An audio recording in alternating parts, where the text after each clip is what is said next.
సింగరేణి టెండర్ల కుంభకోణం, ముఖ్యమంత్రి గారు మంత్రుల మధ్య వాటాల పంచాయతీలు మనం చూస్తూ ఉన్నాం. అయితే మరికొన్ని దిమ్మ తిరిగే నిజాలు, మరికొన్ని కుంభకోణాలను ఈరోజు మీ ద్వారా ప్రజల ముందు, రాష్ట్ర ప్రజల ముందు ఉంచబోతా ఉన్నాం. అయితే నిన్న మనం చూసాం, బట్టి విక్రమార్క గారు ప్రెస్ మీట్ చూసాం. వారు మాట్లాడుతూ ఈ కొత్త పద్ధతి కాంట్రాక్ట్ సైట్ విజిట్ సర్టిఫికెట్ అనే విధానం 9E బ్లాక్లో పెట్టారు. అందువల్ల ఈ 9E బ్లాక్ టెండర్లు రద్దు చేస్తున్నామని బట్టి విక్రమార్క గారు ప్రెస్ మీట్ నిన్న మనందరం కూడా చూసాం. అయితే ఈ కాంట్రాక్టర్ సైట్ విజిట్ సర్టిఫికెట్ అనేది గతంలో ఎప్పుడూ లేదు, మన రాష్ట్రంలో లేదు, భారతదేశంలో లేదు. మన రాష్ట్రంలో ఈ సింగరేణిలో కాంట్రాక్టర్ సైట్ విజిట్ సర్టిఫికెట్ విధానం బీఆర్ఎస్ హయాంలో కానీ అంతకుముందు కానీ ఈ విధానం లేదు. అదేవిధంగా వెస్టర్న్ కోల్ ఫీల్డ్స్లో కానీ కోల్ ఇండియాలో కానీ ఇటువంటి విధానం లేనే లేదు. అయితే రేవంత్ రెడ్డి గారు ప్రభుత్వం వచ్చిన తర్వాత 2024 సంవత్సరంలో ఈ సైట్ విజిట్ సర్టిఫికేట్ విధానాన్ని సింగరేణిలో తెచ్చింది రేవంత్ రెడ్డి గారి ప్రభుత్వం. రేవంత్ రెడ్డి గారి ప్రభుత్వం ఈ విధానం తెచ్చిన తర్వాత మొట్టమొదటి బెనిఫిషరీ ఎవరు? రేవంత్ రెడ్డి బావమరిది సృజన్ రెడ్డి. ఆయన కంపెనీ శోధా కన్స్ట్రక్షన్కే ఈ సైట్ విజిట్ సర్టిఫికేట్ వచ్చిన తర్వాత మొదటి టెండర్ దక్కింది. ఇది 2024లోనే ఈ సైట్ విజిట్ సర్టిఫికేట్ విధానాన్ని తీసుకొచ్చారు.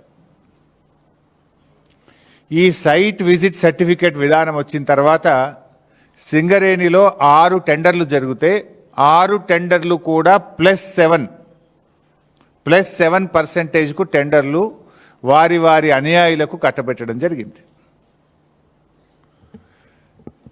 ఈరోజు భారతదేశంలో పరిస్థితి ఏంది? ఓబీ కోల్ బ్లాక్ టెండర్లు ఎక్కడ జరిగినా ఈ దేశంలో, అది కోల్ ఇండియాలో కానీ వెస్టర్న్ కోల్ ఫీల్డ్స్లో కానీ కాంగ్రెస్ ప్రభుత్వం రాకముందు సింగరేణిలో కానీ ఎనీ కోల్ బ్లాక్ టెండర్ -10 నుంచి -22% పోతుంది. -10 నుంచి -22% పోతున్నారు కాంట్రాక్టర్లు. సింగరేణిలో కూడా ఈ కాంగ్రెస్ ప్రభుత్వం రాకముందు గత బీఆర్ఎస్ హయాంలో -7, -8, -10, -20 పోతుండే. ఇప్పుడు కూడా ఈ దేశంలో వెస్టర్న్ కోల్ ఫీల్డ్స్ కానీ కోల్ ఇండియాలో కానీ ఎనీ ఓబీ టెండర్ -10 to -22 ఉంటుంది.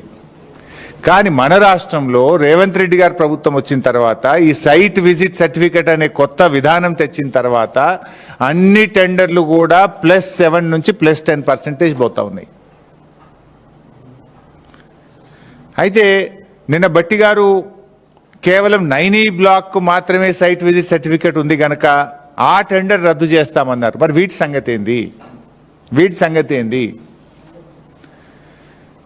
ఇవాళ ఈ సైట్ విజిట్ సర్టిఫికెట్ వెనుక ఉన్న కుట్ర ఏంటంటే, అదర్వైజ్ ఆన్లైన్ టెండర్లు ఉంటే ఏమవుతుంది? దేశంలో ఏ రాష్ట్రం నుంచి అయినా ఎవరైనా అనుభవం ఉన్న కాంట్రాక్టర్లు ఆన్లైన్లో డైరెక్ట్గా టెండర్ వేయచ్చు. సైట్ విజిట్ సర్టిఫికెట్ అంటే కాంట్రాక్టర్ సైట్కు పోయి చూసి ఆ సింగరేణి నుంచి సైట్ మేము విజిట్ చేసినామనే సర్టిఫికెట్ తీసుకోవాలి. దాంతో ఏమైపోతుంది? ఏ కాంట్రాక్టర్ టెండర్ వేస్తున్నాడో ముందే వీళ్ళకి తెలిసిపోయి వాళ్ళను భయభ్రాంతులకు గురి చేసి వాళ్ళను నయాన్నో భయాన్నో ఒప్పించో మెప్పించో బెదిరించో వాళ్ళను టెండర్ వేయకుండా చేయడం, టెండర్ వేస్తే వీళ్ళకి అనుకూలంగా టెండర్ వేసే విధానం. అంటే సైట్ విజిట్ సర్టిఫికెట్ ద్వారా ఎవరు టెండర్లు వేస్తున్నారో ముందుగానే తెలిసే ఒక గ్యాంగు రేవంత్ రెడ్డి ప్రభుత్వం తరఫున ఒక ఏజెంట్ను పెట్టినారు. ఆ ఏజెంటు ఎవరు టెండర్ వేస్తున్నారో తెలిసి మొత్తం రింగు చేసి +7, +10%కు టెండర్లు వేస్తున్నారు. గతంలో సైట్ విజిట్ సర్టిఫికెట్ లేనప్పుడు ఏమవుతుండే? ఈ దేశంలో ఎవరైనా ఎక్కడి నుంచి అయినా డైరెక్ట్గా టెండర్ వేసే అవకాశం ఉండేది. ఇప్పుడు అవకాశం లేకుండా చేసి ముందుగానే ఎవరు టెండర్ వేస్తున్నారో తెలుసుకొని నయాన్నో భయాన్నో బెదిరించో ఒప్పించో మెప్పించో వాళ్ళని టెండర్ వేయకుండా చేసి తమ అనుయాయులకు ఈ టెండర్లు కట్టబెడతా ఉన్నారు. అందుకే ఈ సైట్ విజిట్ సర్టిఫికేట్ వచ్చిన తర్వాత సింగరేణిలో జరిగిన వేల కోట్ల రూపాయల టెండర్లు +7 నుంచి +10%కు వీరు కట్టబెట్టుకున్నారు, పర్సంటేజీలు కొల్లగొడుతున్నారు. అదే పద్ధతిలో ఈ 9E బ్లాక్ చేయబోతే ఏం జరిగింది? వాటాల పంచాయతీ వచ్చి ఇవాళ రోడ్డు మీద పడ్డటువంటి పరిస్థితి మనం చూస్తున్నాం. అయితే ఈ సైట్ విజిట్ సర్టిఫికేట్ మీద దేశవ్యాప్తంగా అనేక కంప్లైంట్స్ వచ్చినాయి. ఇది ఎక్కడిది? వెస్టర్న్ కోల్ ఫీల్డ్స్లో లేనిది, కోల్ ఇండియాలో లేనటువంటిది. కోల్ ఇండియా ఈజ్ మదర్ అన్నట్టు వీటన్నిటికీ. అక్కడ లేనటువంటి విధానం ఇక్కడ ఎందుకు పెడతా ఉన్నారు అని అనేక కంప్లైంట్స్ కూడా వచ్చినాయి. సరే, ఇది ఈ విధానం తెచ్చి ఈ రకంగా వీళ్ళు ఏ రకంగా కొల్లగొడుతున్నారో మనం స్పష్టంగా ఈరోజు నేను ఆధారాలు కూడా నా దగ్గర ఉన్నాయి, అన్ని ఆధారాలు కూడా బయట పెడతాను. ఇలా రెండవ కోణం ఉంది. రెండవ కోణం ఏంటంటే, గతంలో ఇదే సింగరేణిలో బీఆర్ఎస్ ప్రభుత్వ హయాంలో టెండర్లు జరిగి -10, -20 ఉన్న టెండర్లు కొన్ని ఉన్నాయి. అవి ఇప్పుడు రద్దు చేసి అదే కాంట్రాక్టర్కు వారి అనుయాయులకు ఇప్పుడు మళ్ళీ రింగ్ చేసి +7%తో టెండర్లు కట్టబెడతా ఉన్నారు. అది చేస్తే ఇప్పుడు -10 +7 అంటే 17% డిఫరెన్స్. గతంలో బీఆర్ఎస్ హయాంలో ఇటువంటి విధానం లేక కాంపిటేటివ్ మెథడ్లో టెండర్లు జరిగినాయి. ఆ టెండర్లను రద్దు చేసి వీళ్ళంతా కూడా కూడబలుక్కొని అదే కాంట్రాక్టర్లకు ఆ కంపెనీ పేరు మీద కాకుండా వాళ్ళ సిస్టమ్ కన్సర్న్ వాళ్ళ అనుయాయులకు ఈరోజు +7 మీద టెండర్లు కట్టబెట్టి కమిషన్లు కొల్లగొడతా ఉన్నారు. ఉదాహరణకు నేను కొన్ని చెప్తాను. ఇప్పుడు గతంలో వెంకటేష్ ఖని అనే టెండర్ బీఆర్ఎస్ హయాంలో మైనస్ టెండర్ ఉండే. ఇప్పుడు వీళ్ళు 2025లో దాన్ని రీటెండర్ చేసి మళ్ళీ ప్లస్లో అప్పగట్టారు. అట్లే SRP OC2 శ్రీరాంపూర్ గతంలో మైనస్ టెండర్ ఉండే. ఇప్పుడు ఆ మైనస్ టెండర్ను రద్దు చేసి మళ్ళీ టెండర్ నిర్వహించి ప్లస్ టెండర్ కుమ్మక్కి చేసి రింగు చేసి సైట్ విజిట్ సర్టిఫికెట్ పెట్టి వారి అనుయాయులకు కట్టబెట్టే ప్రయత్నం చేస్తున్నారు. అట్లే SRP OC2 ఎక్స్పాన్షన్ 2025 ఇది టెండర్ ఇప్పటికి 3 సార్లు వాయిదా వేసిండ్రు. ఇది కూడా కట్టబెట్టడానికి ఇంకా డీల్ సెటిల్ కాక వాయిదాలు వేసుకుంటూ ఇప్పుడు వాళ్ళ అనుయాయులకు కట్టబెట్టే ప్రయత్నం చేస్తున్నారు. ఇది గతంలో జరిగిన టెండర్లను రద్దు చేసి తిరిగి తమ అనుయాయులకు రింగ్ చేసి కోట్లాది రూపాయల కమిషన్లు మాట్లాడుకొని టెండర్లు కట్టబెడుతున్నటువంటి పరిస్థితి. ఇంకో మూడవ కోణం ఉంది ఇందులో. గతంలో సింగరేణి ఏం చేసేదంటే డీజిల్ బల్క్గా IOC నుంచి ప్రభుత్వ రంగ సంస్థల నుంచి, ఇది కూడా ఒక కేంద్ర ప్రభుత్వ రంగ రాష్ట్ర ప్రభుత్వ రంగ సబ్సిడరీ సంస్థ, డైరెక్ట్గా డీజిల్ తీసుకొచ్చి కాంట్రాక్టర్లకు డీజిల్ వాళ్ళు సరఫరా చేసి పని మాత్రమే చేయించుకునేవాళ్ళు. కానీ వీళ్ళ కమిషన్ల కోసం, వర్క్ వాల్యూ పెంచడం కోసం, పర్సంటేజీల కోసం ఇప్పుడు ఏం చేసిండ్రు, డీజిల్ను కూడా కాంట్రాక్టర్ ఖాతాలో జమ చేసినారు. అప్పుడు ఏమైంది, 50 కోట్ల పని 100 కోట్లు అవుతుంది, డబుల్ అవుతుంది. పర్సంటేజ్ 50 కోట్ల మీద 10% మాట్లాడుకుంటే 100 కోట్లు డీజిల్ కూడా కలిపితే 100 కోట్ల మీద 10% వస్తుంది కదా. కమిషన్ల కోసం సింగరేణి ఇచ్చేటువంటి డీజిల్ విధానాన్ని రద్దు చేసి దాని కాంట్రాక్టర్ ఖాతాలో జమ జరిపి ఈరోజు పెద్ద ఎత్తున పర్సంటేజీలు కొల్లగొట్టే కొత్త విధానాన్ని కూడా రేవంత్ రెడ్డి ప్రభుత్వం తీసుకొచ్చింది. ఇన్ఫ్యాక్ట్ దీనివల్ల సింగరేణికి బాగా లాస్. ఎప్పుడైనా కాంట్రాక్టర్కి బిల్లు చెల్లించినప్పుడు 18% GST కట్టాల్సి ఉంటుంది. నువ్వు 50 కోట్లు పని చేస్తే 50 కోట్ల మీదనే నీకు GST కట్టాలి. ఇప్పుడు డీజిల్ కూడా కలిపితే ఏమవుతుంది, అది డబుల్ రేట్ అవుతుంది, 100 కోట్లు అవుతుంది 50 కోట్ల పని. ఇప్పుడు 100 కోట్ల మీద GST కడితే సింగరేణి సంస్థకు నష్టం కదా. అంటే ఈ రకంగా సంస్థకు నష్టమైనా సరే మాకు కమిషన్లు పెరగాలి, మాకు కమిషన్లు వస్తే చాలు అని చెప్పి ఈ కొత్త డీజిల్ విధానాన్ని కూడా తీసుకొచ్చి ఇటు సంస్థకు నష్టం చేస్తున్నారు, మరోవైపు వీళ్ళు కమిషన్లు కొల్లగొడుతున్నటువంటి పరిస్థితి. ఇదంతా కూడా ఎవరి కన్సర్న్లో జరుగుతుంది, ముఖ్యమంత్రి గారి దగ్గరి సన్నిహితుడు, ఆయన సమీప బంధువు కనుసన్నల్లోనే ఇదంతా జరుగుతూ ఉంది. ఎవరికి టెండర్ రావాలన్నా, ఎవరికి సైట్ విజిట్ సర్టిఫికెట్ రావాలన్నా ఆయన ఆజ్ఞ లేదే సర్టిఫికెట్ రాదు, టెండర్ దక్కదు. ఒక రింగ్ లీడర్, ఒక గ్యాంగ్ లీడర్ని పెట్టినారు. ఒక్కొక్క దానికి ఒక గ్యాంగ్ లీడర్. సింగరేణికి కూడా ఒక గ్యాంగ్ లీడర్ని పెట్టి ఇలా ఆయన కనుసన్నల్లో ఇక్కడ సైట్ విజిట్ సర్టిఫికెట్లు, టెండర్లు దక్కించుకునేటువంటి విధానాన్ని ఇలా ఈ ప్రభుత్వం, రేవంత్ రెడ్డి ప్రభుత్వం తీసుకొచ్చింది. ఇలా నేను ఒకటి అడుగుతా ఉన్నా, చీటికి మాటికి సిట్ అంటున్నావు కదా, చీటికి మాటికి ఎంక్వైరీలు అంటున్నావు కదా, నేను ఇంత ఓపెన్గా ఫ్యాక్ట్స్ బయట పెడుతున్నా. నీకు నిజాయితీ ఉంటే, దమ్ము ఉంటే దీన్ని CBI విచారణకు ఆదేశించు. అన్ని సాక్ష్యాలతో సహా నేను సిబిఐకి అందించడానికి సిద్ధంగా ఉన్నా. ఇప్పుడు కిషన్ రెడ్డి గారు కోల్ ఇండియా మినిస్టర్. ఇవాళ కేంద్ర ప్రభుత్వంకు సింగరేణిలో 49% వాటా ఉంది. కిషన్ రెడ్డి గారు ఇవాళ రేవంత్ రెడ్డితో బీజేపీకి అక్రమ సంబంధం లేకపోతే, రేవంత్ రెడ్డి బీజేపీల మధ్య చీకటి ఒప్పందం లేకపోతే వెంటనే దీని మీద సిబిఐ విచారణకు ఆదేశించాలని నేను బీజేపీ పార్టీని, కిషన్ రెడ్డి గారిని నేను డిమాండ్ చేస్తా ఉన్నా. మీరు కుమ్మక్కు కాకపోతే ఆదేశించండి, మీరు సిబిఐ విచారణకు ఆదేశించండి. నా దగ్గర ఉన్న అన్ని ఆధారాలు తెచ్చి నేను సిబిఐకి ఇవ్వడానికి సిద్ధంగా ఉన్నా. నేను చెప్పిన ప్రతి విషయం మీద కూడా నా దగ్గర ఆధారం ఉంది. అందుకే ఇవాళ మీరు ఇంకోటి గమనిస్తే 2 సంవత్సరాల నుంచి సింగరేణికి ఒక పర్మనెంట్ సిఎండి లేడు. వీళ్ళ అడుగులకు మడుగులొత్తే విధంగా, వీళ్ళ అరాచకాలను చేసుకునే విధంగా ఇన్ఛార్జ్ ఎండీలను పెట్టి అడ్డగోలు వ్యవహారాలు ఇవాళ సింగరేణిలో నడిపిస్తూ ఉన్నారు. జనరల్గా సింగరేణికి ఒక సీనియర్ మోస్ట్ ఐఏఎస్ అధికారిని, ఒక స్పెషల్ చీఫ్ సెక్రటరీ ర్యాంక్, ఒక ప్రిన్సిపల్ సెక్రటరీ ర్యాంక్లో ఉండే సీనియర్ అధికారులను సింగరేణి సీఎండీగా పెడుతూ ఉంటారు.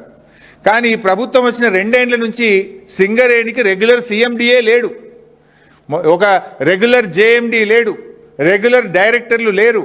ఇన్ఛార్జీలను పెట్టి ఈ అడ్డగోలు వ్యవహారాలకు తెరలేపినారు. తమ యొక్క అడ్డగోలు వ్యవహారాలు, తమ పర్సంటేజీలు, తమ చీకటి ఒప్పందాలు, కాంట్రాక్టర్లు దక్కించుకోవడానికి వీళ్ళు ఇన్ఛార్జీల పాలన కొనసాగిస్తూ ఇదంతా కూడా చేస్తూ ఉన్నారు. ఎందుకు లేరని నేను అడుగుతా ఉన్నా. నేను భట్టి గారిని అడుగుతా ఉన్నా, భట్టి గారు ఈ సైట్ విజిట్ సర్టిఫికేట్ మీరు లేదని చెప్పి 9E బ్లాక్ను రద్దు చేసినారు కదా, మరి సైట్ విజిట్ సర్టిఫికేట్ పేరు మీద జరిగిన అన్ని టెండర్లు రద్దు చేయాలని చెప్పి నేను డిమాండ్ చేస్తూ ఉన్నా. దీని మీద వెంటనే సిబిఐ విచారణ ఆదేశించాలని నేను డిమాండ్ చేస్తూ ఉన్నా. ఈ సైట్ విజిట్ సర్టిఫికేట్ విధానాన్ని సింగరేణిలో శాశ్వతంగా రద్దు చేయాలని చెప్పి నేను డిమాండ్ చేస్తూ ఉన్నా. ఈ డీజిల్ విధానం తెచ్చి కమిషన్లు కొల్లగొట్టే ఈ కొత్త విధానాన్ని రద్దు చేయాలని మేము డిమాండ్ చేస్తూ ఉన్నాం. సింగరేణికి ఒక నిజాయితీ కలిగిన ఒక ఉన్నత అధికారిని సీఎండీగా శాశ్వత ప్రాతిపదికన నియమించాలని చెప్పి కూడా ఈరోజు మేము డిమాండ్ చేస్తూ ఉన్నాం. మరి అదేవిధంగా నేను గతంలో కూడా ఒకసారి చెప్పిన, ఈ సింగరేణి సంగతి ఏమో ఇట్లా ఉన్నది. గతంలో ఈ క్యాబినెట్ ఒక దండుపాలెం మూట అని చెప్పి నేను ఆరోపిస్తే నా మీద ఈ మంత్రులంతా కూడా విరుచుకపడ్డారు నా మీద. ఇప్పుడు నేను అడుగుతున్నా, మీ దండుపాలెం మూట కాకపోతే ఏంది? మీరే బయటపడుతున్నారు కదా, తన్నుక సస్తున్నారు కదా. ఇప్పుడు ఈ 9E బ్లాక్ టెండర్లలో ముఖ్యమంత్రి వర్సెస్ భట్టి గారు వర్సెస్ కోమటిరెడ్డి కదా, ముగ్గురు దండుకుంటేనే కదా ఇదంతా విషయం బయటకు వచ్చింది. ఇలా బొగ్గు టెండర్లలో, సింగరేణి టెండర్లలో రేవంత్ రెడ్డి గారు వర్సెస్ భట్టి గారు వర్సెస్ కోమటిరెడ్డి గారు. నాకు దక్కాలంటే నాకు దక్కాలి, నా మనుషులకు దక్కాలంటే నా మనుషులకు దక్కాలని ముగ్గురు మధ్య వాటాల పంచాయతీ కాకపోతే ఏంది? పాపం మధ్యలో ఐఏఎస్ అధికారులు, జర్నలిస్టులు బలిపశువులు అయిపోయినారు. మీ వాటాల పంచాయతీకి, మీ టెండర్ల పంచాయతీకి, మీ కాంట్రాక్టర్ల పంచాయతీకి ఐఏఎస్ అధికారులను ఎందుకు బలి చేస్తున్నారు? జర్నలిస్టులను ఎందుకు బలి చేస్తున్నారు? మీరు తన్నుక సచ్చింది నిజం, వాటాల కోసం కొట్టుకున్నది నిజం, నాకంటే నాకు టెండర్ అని చెప్పి తన్నుకున్నది నిజం. దీంట్లో జర్నలిస్టులు ఏం పాపం చేసిండ్రు? ఇది ముగ్గురు దన్నుకున్నారు. గతంలో మీరు చూశారు డెక్కన్ సిమెంట్స్ యజమానిని ముఖ్యమంత్రి గారి ఇంటికి ఎదురుగా గెస్ట్ హౌస్లో తుపాకీ పెట్టి వసూలు చేసిండ్రు అని స్వయంగా కేబినెట్ మంత్రి గారి కుమార్తె చెప్పారు. అది ఎవరు చేసిండ్రు? ముఖ్యమంత్రి గారికి అత్యంత సన్నిహితుడు రోహిన్ రెడ్డి గారు చేసిండ్రు అని చెప్పి మంత్రి గారి కుమార్తె చెప్పింది. అంటే మీరు అక్కడేం జరిగింది? ముఖ్యమంత్రి వర్సెస్ కొండా సురేఖ గారు. ఏం పంచాయతీ?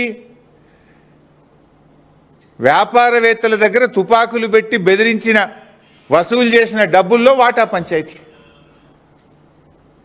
అక్కడేమో డెక్కన్ సిమెంట్స్ యాజమాని ఇచ్చిన డబ్బుల్లో వాటాల పంచాయతీతోని ముఖ్యమంత్రికి దేవాదాయ శాఖ, అటవీ శాఖ మంత్రి మధ్యలో పంచాయతీ చూశాం.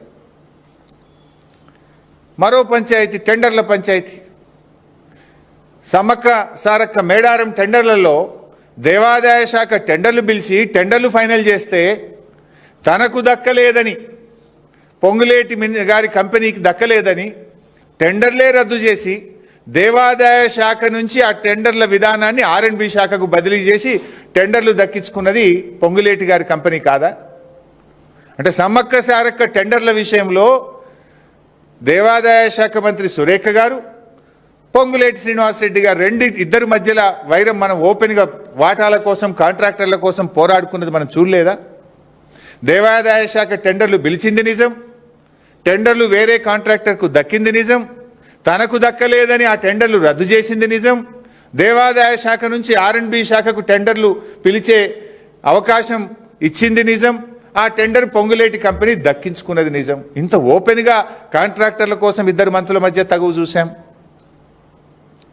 ఆ తర్వాత ముఖ్యమంత్రి గారు వర్సెస్ జూపల్లి గారు. నా అల్లునికి కావాలంటే నా కొడుకు కావాలి, అదేమంటారు చూడు, హాలోగ్రామ్ టెండర్, సీల్ హాలోగ్రామ్ టెండర్లలో అల్లుడికి కావాలని మంత్రి గారు, కొడుకు కావాలని మంత్రి గారు, అల్లుడికి కావాలని ముఖ్యమంత్రి గారు. ఇద్దరి మధ్య పంచాయతీ ఎక్కడికి పోయింది? పాపం ఒక నిజాయితీ గల అధికారి, ఒక IAS అధికారి బలైపోయిన పరిస్థితి. ముఖ్యమంత్రి గారు వర్సెస్ ఎక్సైజ్ మంత్రి గారు, హాలోగ్రామ్ టెండర్ల పంచాయతీ. మొన్న చూసినాం, కోమటిరెడ్డి గారిది కూడా చూసినాం. అరే నేను అసెంబ్లీలోనే చెప్పినా, ఇక ఒక్క సినిమాకు కూడా అనుమతి ఇచ్చేదే లేదు, ప్రివ్యూ షో లేదు, రేట్లు పెంచేది లేదు, నేను సంతకం పెట్టకుండానే జీవోలు వస్తున్నాయని ఆయనే బహిరంగంగా చెప్పిండు. వీడియోలు మనందరం చూసినాం. అంటే సినిమాలకు ప్రివ్యూ షోలు, రేట్లు పెంచుకునే దాంట్లో వాటాల పంచాయతీ. ముఖ్యమంత్రి వర్సెస్ కోమటిరెడ్డి గారు. ఇది నేను చెప్పలే, కోమటిరెడ్డి గారే చెప్పిండ్రు. ఏం జరుగుతుంది రాష్ట్రంలో? ప్రజలు గమనిస్తున్నారని. టెండర్ల పంచాయతీ, వాటాల పంచాయతీ, కమిషన్ల పంచాయతీ, బెదిరించి సంపాదించుకున్న డబ్బులు పంచుకోవడంలో పంచాయతీ. What's happening in the state? ప్రజలు మీరు ఇచ్చిన 6 గ్యారెంటీలు చూసి కదా మిమ్మల్ని గెలిపించింది. 6 గ్యారెంటీలు అటకెక్కినాయి, వాటాల పంచాయతీలు ముందుకు వచ్చినాయి. వాటాల కోసం తనఖా చేస్తున్నారు మీరంతా. అరే మొన్న చూసినాం కదా, ఆయన పేరేంది, మన AICC నాయకులు సంపత్ కుమార్ గారు డైరెక్ట్ కాంట్రాక్టర్నే బెదిరించేసిండు. 8 కోట్లు ఇస్తావా అని పేపర్లలో చదివినాం మనం. 8 కోట్లు ఇచ్చేదాకా కాదు అని వాళ్ళను కొట్టుడు, బండ్లు గుంజుకునుడు. కాంట్రాక్టరే స్వయంగా పోలీస్ డిపార్ట్మెంట్కు కంప్లైంట్ ఇచ్చిండు కదా. ఏది యాక్షన్, ఏది సిట్, ఏది? మా జర్నలిస్టులను వేధించడానికి సిట్టు, ప్రతిపక్ష పార్టీ BRSను వేధించడానికి సిట్ల మీద సిట్లు, కమిషన్ల మీద కమిషన్లు. మరి వీటి మీద సిట్లేవి, కమిషన్లేవి? నేను అడుగుతున్నా, కాకి బుక్ అందరికీ సమానమే అని నీతులు చెప్పే DGP శ్రీధర్ రెడ్డి గారు, మీ కాకి బుక్ కాకెత్తుకపోయిందా? ఎక్కడ పోయింది? కాంట్రాక్టర్ డైరెక్ట్గా పోలీస్ స్టేషన్లో కంప్లైంట్ ఇస్తే ఇప్పటికి ఎందుకు అరెస్ట్లు అయితే లేవు? ఏమైంది కాకి బుక్కు? సజ్జనార్ బాగా మాట్లాడినావు కదా, మొన్న జర్నలిస్టులను బెదిరించినావు కదా. ఎమర్జెన్సీ ఉంటే మీరు ఇక్కడ ఉంటారా, నేను మీతో మాట్లాడతానా, మీరంతా జైల్లో ఉంటారని జర్నలిస్టులనే బెదిరించే ధోరణితో మాట్లాడినావు కదా. ఏమైంది నీ రూల్ బుక్కు? సజ్జనార్ నీకు ఇవేం కనబట్టలేవా? నేను అడుగుతా ఉన్నా. ఇది ఒక దండుపాలెం ముఠా తయారైపోయింది. రాష్ట్రం పరువు తీస్తూ ఉన్నారు మీరు. Telangana the best state in the country అని కేసీఆర్ గారు చూపించారు. పెట్టుబడులకు స్వర్గధామంగా కేసీఆర్ గారు చూపించారు. అద్భుతమైన పురోగతి సాధించింది తెలంగాణ రాష్ట్రం కేసీఆర్ గారి నాయకత్వంలో. మీరు వచ్చిన తర్వాత వాటాల పంచాయతీలు, కాంట్రాక్టుల పంచాయతీలు, బెదిరింపులు, భూ కబ్జాలు, దీంట్లో మీరు ప్రగతి సాధిస్తూ ఉన్నారు. ప్రజలు అన్ని గమనిస్తున్నారు. ఇంకో మాట వచ్చింది మొన్న మీడియాలో, రేవంత్ రెడ్డి తెలియకుండానే సిట్టేసిండ్రు. అంటే రేవంత్ రెడ్డే హోమ్ మినిస్టరు, రేవంత్ రెడ్డే ముఖ్యమంత్రి. రేవంత్ రెడ్డి తెలియకుండా సిట్టు పడుతుందా? ఎట్లొచ్చింది ఆ సిట్టు? ఒకవేళ రేవంత్ రెడ్డి తెలియకుండా సిట్టే వస్తే ముఖ్యమంత్రిగా యు ఆర్ ఫెయిల్. ముఖ్యమంత్రిగా నువ్వు ఫెయిల్. నీకు పాలన మీద పట్టు లేదు, నీకు పరిపాలన మీద పట్టు తప్పింది. నువ్వు ముఖ్యమంత్రిగా పనికిరావు ఆ కుర్చీకి. నీకు తెలియకుండా సిట్ వచ్చింది నిజమే అయితే నువ్వు ముఖ్యమంత్రిగా కుర్చీకి పనికిరావు. You are failed to administer the state. మీరేమన్నా సర్కార్ నడుపుతున్నారా, సర్కస్ నడుపుతున్నారా? ముఖ్యమంత్రి తెలియకుండానే సిట్ వస్తుందా?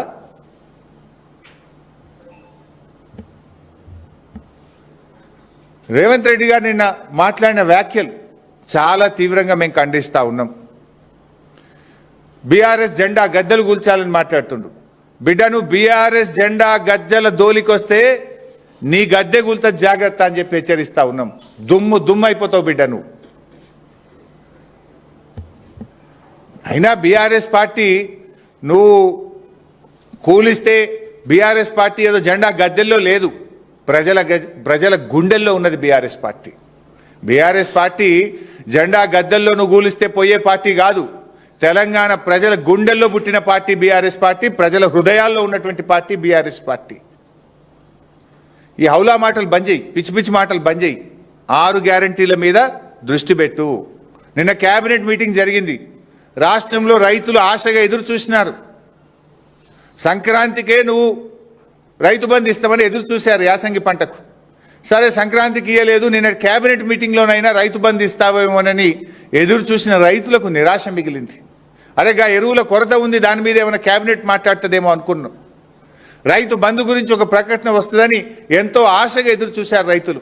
కానీ మేడారంలో జరిగిన కేబినెట్ మీటింగ్లో రైతు బంధు ఊసే లేదు, ఎరువుల కొరత గురించి చర్చే లేదు, పిల్లల ఫీజు రియంబర్స్మెంట్ గురించి ఇలా 20 లక్షల మంది పిల్లల జీవితాలతో ఆడుకుంటున్నాడు. నేను కేబినెట్ మీటింగ్లో ఆ పిల్లల ఫీజు రియంబర్స్మెంట్ గురించి ఒక చర్చ తీసుకుంటారేమో, నిర్ణయం తీసుకుంటారేమో అని ఎదురు చూసిన 20 లక్షల ఎస్సీ ఎస్టీ బీసీ పిల్లలకు నిరాశ మిగిల్చినావు కదా నువ్వు. అయినా ఎన్టీఆర్ గురించి నువ్వు మాట్లాడుతున్నావు. అసలు ఎన్టీఆర్ గారు ఆ పార్టీ ఎప్పుడు పుట్టిందండి? రాహుల్ గాంధీ మన ముఖ్యమంత్రి అంజయ్ గారిని, రాజీవ్ గాంధీ గారు మన ముఖ్యమంత్రి అంజయ్ గారిని అవమానిస్తే కదా తెలుగువారి ఆత్మగౌరవ నినాదంతో పుట్టింది ఆనాడు తెలుగుదేశం పార్టీ. ఇదే కాంగ్రెస్ పార్టీ ప్రధానమంత్రి రాజీవ్ గాంధీ గారు మన ముఖ్యమంత్రి అంజయ్ గారిని అవమానిస్తే ఆ రోజు తెలుగుదేశం పార్టీ పుట్టింది. తెలుగుదేశం పుట్టుకనే కాంగ్రెస్ వ్యతిరేకంగా. ఎన్టీఆర్ గారు ఆనాడు కాంగ్రెస్ పార్టీకి వ్యతిరేకంగా జాతీయ స్థాయిలో నేషనల్ ఫ్రంట్ నెలకొల్పిండు కదా. కాంగ్రెస్ భూస్థాపితమే నా లక్ష్యమని ఎన్టీఆర్ గారు ప్రతినబూనిండు కదా. నిజంగా కాంగ్రెస్ భూస్థాపితమైతే ఎన్టీఆర్ గారి ఆత్మశాంతి చేకూరుతుంది. నీకు అంత ప్రేమ ఉంటే పోయి తెలుగుదేశంలో ఉండే నువ్వు ఎందుకు కాంగ్రెస్లోకి వచ్చినావు? నువ్వు ద్రోహివి నిజంగా చెప్పాలంటే. ఇవాళ తెలుగుదేశం నుంచి బయటకు వచ్చి నువ్వు ద్రోహం చేసినావు కాంగ్రెస్ తెలుగుదేశానికి. ఇవాళ నువ్వు ఎన్టీఆర్ గురించి మాట్లాడే అర్హత ఉందా? ఎన్టీఆర్ జీవితం అంతా కాంగ్రెస్ వ్యతిరేకంగా పోరాడిండు. గల్లీ నుంచి ఢిల్లీ దాకా కాంగ్రెస్ వ్యతిరేకంగా పోరాడిండు. ఆ ఎన్టీఆర్ గారు ఎప్పుడు ఆత్మశాంతి చేకూరుతుందంటే కాంగ్రెస్ ఈ రాష్ట్రంలో భూస్థాపితమైతే ఎన్టీఆర్ గారి మనశ్శాంతి జరుగుతుంది. సో ఇప్పటికైనా నువ్వు ఏది పడుతుంది, ఎక్కడ పోతే ఏ రోడ్డు కాడ ఖమ్మంలో పోతే ఏదో 4 ఓట్లు వస్తాయని చెప్పి తెలుగుదేశం జెండాలతో నువ్వు మీటింగ్లో మాట్లాడుతున్నావు. ఇలా అసలు నువ్వు ఉన్నది కాంగ్రెస్లా. తెలుగుదేశం ఎవరితో ఉన్నది ఈరోజు? కేంద్రంలో బీజేపీ ప్రభుత్వంతో ఉన్నది తెలుగుదేశం పార్టీ. మరి కాంగ్రెస్ దేశం మొత్తం బీజేపీ వ్యతిరేకంగా పోరాడుతుంది. నువ్వు ఎవరితో కలిసి పనిచేస్తున్నావు? BJP TDP is one. ఇలా కేంద్రంలో అధికారం పంచుకుంటున్నారు, రాష్ట్రంలో బీజేపీ టీడీపీ అధికారం పంచుకుంటున్నారు. ఆ టీడీపీతో నువ్వు అంటగాగడం అంటే బీజేపీతో అంటగాగడమే కదా, బీజేపీతో నువ్వు సంబంధం పెట్టుకోవడమే కదా. అంటే నువ్వు ఏ రకంగా మాట్లాడుతున్నావు? అసలు నువ్వు తెలుగుదేశంను పోరాడిందే కాంగ్రెస్ వ్యతిరేకంగా, ఆ తెలుగుదేశం గురించి మాట్లాడుతావు. ఆ తెలుగుదేశం ఈరోజు బీజేపీతో అంటగాగుతున్నది. మరి ఆ బీజేపీతో నువ్వు ఇలా అక్రమ సంబంధం పెట్టుకునే విధంగా అక్రమంగా అన్యాయంగా నువ్వు మాట్లాడుతున్నటువంటి పరిస్థితి. ఇలా సిచ్యువేషన్ ఎట్లయిపోయిందంటే రాష్ట్రంలో ఈ అవుట్సోర్సింగ్ కాంగ్రెస్ అవుట్సోర్సింగ్ సీఎంకు అసలైన కాంగ్రెస్ వాదుల మధ్య ఇలా పచ్చగడ్డి వేస్తే బగ్గుమనేటువంటి పరిస్థితి ఏర్పడ్డది. పాలించమని ప్రజలు అవకాశం ఇస్తే దోపిడీ సొమ్ము కోసం ఇవాళ కొట్టుకుంటా ఉన్నారు. ఇవాళ ప్రజలను, ఈ రాష్ట్రాన్ని, పాలనను గాలికి వదిలేసినటువంటి పరిస్థితి ఉంది. సో మళ్ళీ మేము ఫైనల్గా డిమాండ్ చేసేది ఒక్కటే, భట్టి గారు 9 టెండర్లు రద్దు చేశారు, సంతోషం. మరి ఏ విధానం కోసం మీరు రద్దు చేశారు? సైట్ విజిట్ సర్టిఫికెట్ అనే విధానం తప్పు అనే దాని మీద మీరు రద్దు చేసిండ్రు. ఆ విధానంతో ఇప్పటికీ 6 టెండర్లు జరిగినాయి, 6 కూడా ప్లస్ టెండర్లు అయినాయి. అన్ని టెండర్లు రద్దు చేయండి, సైట్ విజిట్ సర్టిఫికెట్ను రద్దు చేయండి, మొత్తం వ్యవహారం మీద వెంటనే సిబిఐ విచారణకు ఆదేశించాలని నేను కేంద్ర మంత్రి కిషన్ రెడ్డి గారిని డిమాండ్ చేస్తా ఉన్నాను. Thank you.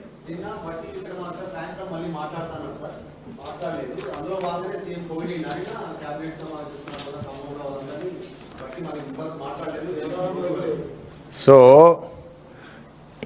ప్రజలు అన్ని విషయాలు గమనిస్తున్నారు.